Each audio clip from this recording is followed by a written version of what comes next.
I read something today that actually disgusts me. And it sickens me because it's a comparison that I think is very, very, very inaccurate. I'll use as many berries as possible. Now, this article came out a while ago. Just, it's nothing recent, but it's on a contemporary topic, which is the presidential election that's taking place right now. And particularly speaking about the Democratic side and just their whole disposition as of late. And it made the comparison of Bernie Sanders to Eugene McCarthy and Hillary Clinton to Robert F. Kennedy. Now,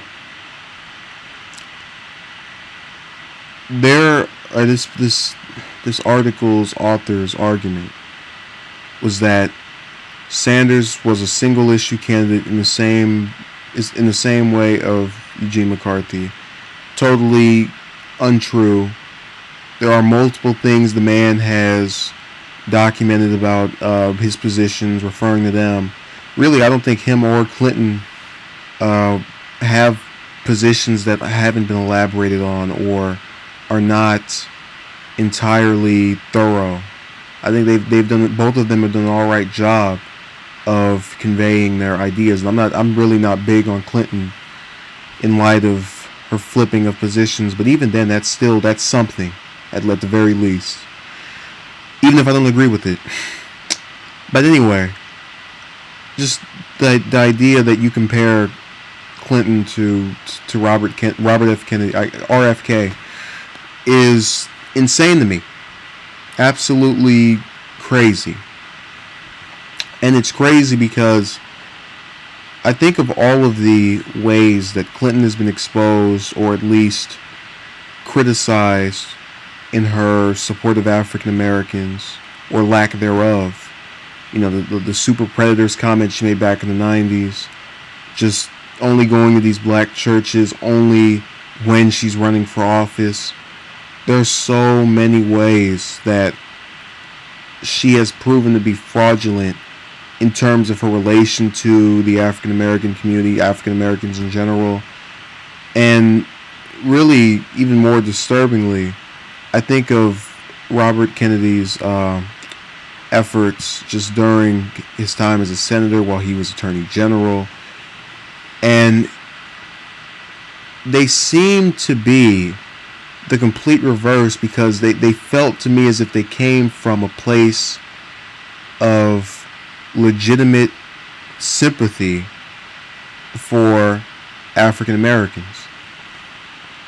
Now, there are always people who say this person's an opportunist. They're only doing this because they want to move up. I don't believe he thought so well in advance about running for president in 1968 that he was beginning this civil rights crusade in 1961 after he was made Attorney General by his brother, President Kennedy. I don't believe he was thinking that far in advance. I could be wrong, and if I'm wrong, oh well. But even then, there are efforts that did not have to be taken. No, it was not mandatory for him to make sure the young man, the first African American who ever went to the University of Alabama, got in there safely. It wasn't mandatory for him to basically say in 1961, I think it was May of that year actually, around the time, a couple of months before Obama was born, that an African American in 40 years could be in the same position as his brother. Basically saying that we could achieve as his brother, who came from a privileged background, could. Essentially arguing that we're so equal to them that we can gain a position that they've gained as well. He didn't have to go to Bedford in New York and just completely reform that whole area and make it go from being an impoverished place to something that was halfway decent. Now, you had Johnson's policies as well, but the point is that there are so many instances where he wasn't running for office and he was still aligning with African Americans. And I don't feel Clinton has any right to make any claim about having widespread African American support. That doesn't mean she's a bad candidate. That doesn't mean she's a terrible candidate. In fact, if African Americans voted 60% Democrat, 40% Republican, I probably wouldn't even care. I wouldn't think of politics in this way. But when they're gaining disproportionate amounts of votes, when 9 times out of 10 blacks are voting for Democrats, they need to do something to make this make sense, and not just rely on the legacy, the legacies of Presidents Kennedy and Johnson, as well as RFK, and use that as some tool to gain these votes. It shouldn't work that way. It doesn't need to work that way. And I don't know why we have people who actually are okay with that. You know, reading this article just really disgusted me, because it's as if they're saying she's someone who can almost measure up to Robert F. Kennedy. He was one of and still is one of the most noble people that's ever run for office, in my opinion, just ever. And over the course of America's 200 years of existence, 200 plus years of existence. You know, I have a very, very high opinion of the man, and I'll call him out on faults. You know, allowing the authorization of Hoover to wiretap Martin Luther King's phones was something I wasn't in favor of, but I understood the political ramifications if he didn't do that. And in the end, he still was benefiting for people that were African American, and really just minorities in general. So I really can't critique him for, you know, I like to look at a person's life in whole when I evaluate them, and his life in whole proves he was good. Now Clinton has this record of just, I'm only going to affiliate myself with those people when it's voting time, and you know, I can't get behind that. I think that's ridiculous.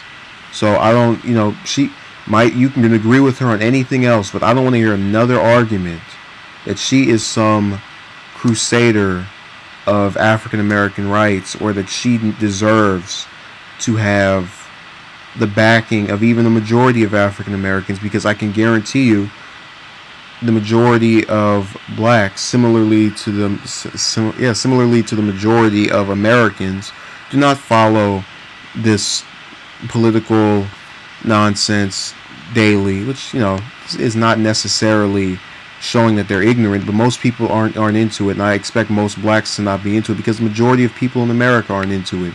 And because of that, they don't think heavily about their social positions. Some of them might oppose gay marriage, but will still vote for Democrats because they figure that's their party, and it's not.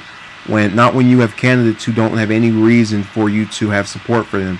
Bernie Sanders, in my view, has the biggest reason to gain disproportionate amounts of African American votes than anyone since Robert Kennedy.